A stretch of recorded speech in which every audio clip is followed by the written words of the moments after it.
Friends, cooking ഡിലീഷ്യസിലേക്ക് സ്വാഗതം. ഇന്ന് ഇവിടെ തയ്യാറാക്കുന്നത് വളരെ ഹെൽത്തിയും വളരെ പെട്ടെന്ന് തന്നെ ഉണ്ടാക്കുവാൻ സാധിക്കുന്ന ഒരു അവലുണ്ടയാണ്. ഇതിലേക്ക് ആവശ്യമായത് അവൽ, ശർക്കര, പീനട്ട്, കാഷ്യൂനട്ട്, ഏലക്ക എന്നിവയാണ്.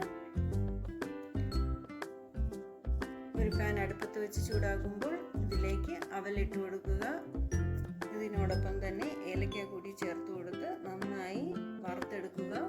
വറുത്ത അവൽ തണുക്കുന്നതിനായി മാറ്റി വയ്ക്കുക. ഇതേ പാനിലേക്ക് കപ്പലണ്ടി, അണ്ടിപ്പരിപ്പ്, കയ്യിൽ ബദാം ഉണ്ടെങ്കിൽ അതും കൂടി ചേർത്ത് കൊടുത്ത് ചെറുതായി ഒന്ന് മൂപ്പിച്ചെടുക്കുക. ഇത് ഒരു മിക്സിയുടെ ജാറിലേക്കിട്ട് ചെറുതായി ഒന്ന് പൊടിച്ചെടുക്കുക.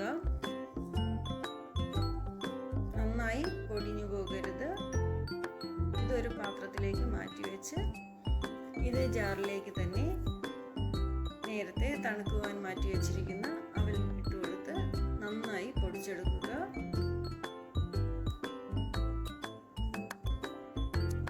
മറ്റൊരു പാത്രത്തിൽ അല്പം വെള്ളം തിളയ്ക്കുവാൻ വെച്ച് അതിലേക്ക് ശർക്കര ഉരുക്കുവാനായി ഇട്ട് കൊടുക്കുക.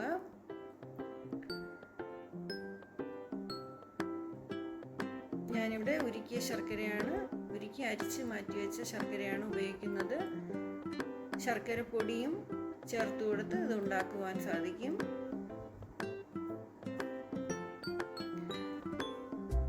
ഒരു പാൻ അടുപ്പത്ത് വെച്ച് ചൂടാകുമ്പോൾ 1 ടേബിൾ സ്പൂൺ നെയ്യ് ഒഴിച്ചു കൊടുക്കുക. ഇതിലേക്ക് പൊടിച്ചു വച്ചിരിക്കുന്ന അവൽ കൂടി ഇട്ട് കൊടുക്കുക.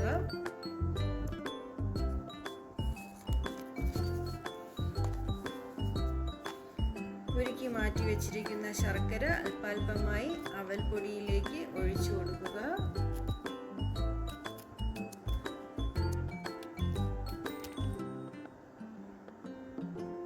ശർക്കര പാനി നന്നായി ഇളക്കി അവൽ മിശ്രിതത്തിൽ യോജിപ്പിച്ചെടുക്കുക. പൊടിച്ചു വെച്ചിരിക്കുന്ന നട്ട്സ് കൂടി ഈ സമയം ചേർത്ത് കൊടുക്കാവുന്നതാണ്.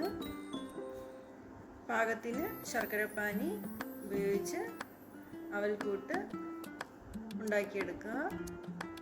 തീ ഓഫ് ചെയ്ത് അല്പം ഒന്ന് വെയിറ്റ് ചെയ്ത് ചെറു ചൂടോടുകൂടി തന്നെ കയ്യിൽ നെയ്യ് തടവി ഉരുട്ടിയെടുക്കാവുന്നതാണ്. വളരെ ആരോഗ്യത്തിന് ഹെൽത്തി ആയിട്ടുള്ള അവലുണ്ട ഇവിടെ റെഡി ആയിട്ടുണ്ട്. എല്ലാവരും ചെയ്തു നോക്കി അഭിപ്രായം അറിയിക്കുക. ലൈക്ക് ചെയ്ത് ഷെയർ ചെയ്ത് സബ്സ്ക്രൈബ് ചെയ്യുക. വീണ്ടും മറ്റൊരു വീഡിയോയിൽ കാണും വരെ ബൈ.